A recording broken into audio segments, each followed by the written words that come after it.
वक्रतुण्डमहाकाय सूर्यकोटि समप्रभा निर्विघ्नं कुरु मे देवा सर्वकार्येषु सर्वदा. Namaskara, welcome to our channel. We at Aradhana Dance and Music School aim to educate and help those who are seeking to know about Indian art forms of music and dance.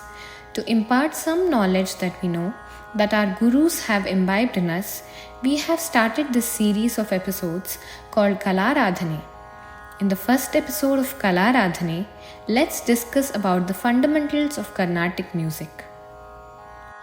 Like all art forms in Indian culture, Indian classical music is believed to be a divine art form which originated from the Devas and Devis. The Samaveda is believed to have laid the foundation for Indian classical music. References to Indian classical music are made in many ancient texts, Vedas, and epics like Ramayana and Mahabharata. Carnatic music is a form of expression of devotion and love towards God. It originated from southern India. Now let's start off with the basic elements you need to know to learn Carnatic music. They are Raga, Shruti and Tala. Shrutir Mata Laya Pitaha, which means Shruti or pitch is the mother and Laya is the father of the musical system. This shows the importance of these two aspects. Before we learn what's a raga, let's see what's a swara. Swara is like the alphabet of Carnatic music. They are musical notes which have a particular frequency of their own. There are 7 swaras or the Sapta swaras. They are Sa, Ri, Ga, Ma, Pa, Da, Ni. The frequency of these swaras can be compared to a staircase. Now, ragas are nothing but melodic framework with a series of swaras in a particular order. The framework is usually in ascending or descending order of these swaras with either some or all swaras. Let's see an example. The basic raga which is taught to beginners is called Raga Maya Malavagaula, which goes like Sa Ri Ga Ma Pa Da Ni Sa Sa Ni Da Pa Ma Ga Ri Sa. The ascending order of notes is called Arohanam and the descending order is called Avarohanam. There are thousands of ragas in Carnatic music. You may be thinking, if there are only 7 swaras and only a few possible combinations for the framework, how can there be thousands of ragas? Let's come back to this question in a bit. The swaras are further categorized as Prakriti Swara and Vikriti Swara.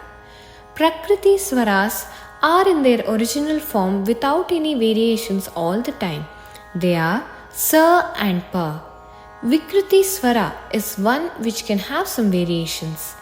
Ri, Ga, Ma, Da and Ni. The Vikriti Swaras Ri, Ga, Ma, Da, Ni have 2 or 3 varieties of their own. Coming back to the question of existence of thousands of ragas, now you can imagine the innumerable ragas that can be formed using Vikriti Swaras, and these actually exist in the Indian traditional music. Now let's hear another raga called Kalyani for you to understand Prakriti and Vikriti Swaras. Sa Ri Ga Ma Pa Da Ni Sa Sa Ni Da Pa Ma Ga Ri Sa. Now, if you go back and compare Raga Maya Malavagaula to Raga Kalyani, you will observe that the order of the swaras are the same. But did you observe how the frequency of few swaras have changed? You might also have noticed that swaras Sa and Pa remain intact in both the ragas. This is how it is defined as Prakriti and Vikriti Swara. Since these two swaras, sa and pa, remain intact always, they are used to set the base frequency for any singer before they start to sing. And this is what is called as Shruti, which you might remember is the very basic element in music. To help us maintain the base frequency or Shruti, there are instruments called tambura or the modern world Shruti box. If you don't have either, you can download Shruti apps on your phone to help you with this. There are multiple bass frequencies that you can set for your voice. For now, let's set the Shruti to G sharp or 5.5 on your instrument and explore the Prakriti Swaras. When you switch on the Shruti, if you observe keenly, you will hear the two swaras, sa and pa, humming at regular intervals. Just listen to it. Can you hear two humming sounds playing at regular intervals?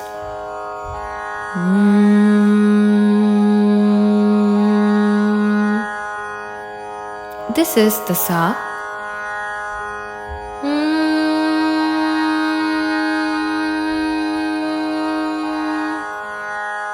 This is the pa. Now sing along with me. Sa,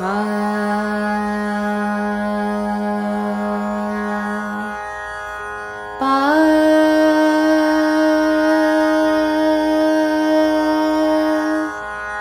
sa,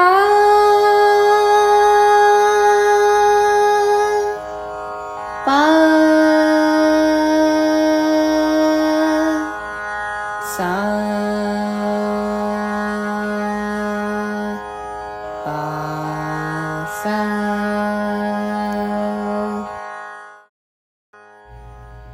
Finding your Shruti. Shruti has essentially to be played in the background every time you practice so that you don't go out of the bass frequency. You can set the Shruti to what suits your voice to practice, but it's always recommended to practice in the same Shruti so that your voice gets toned to it.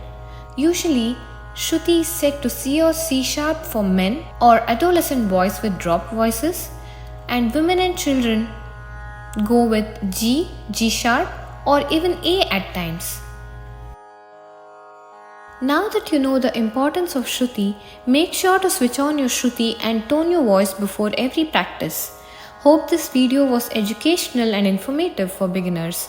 Do let us know in the comments other topics of classical art forms that you would like to explore in the future.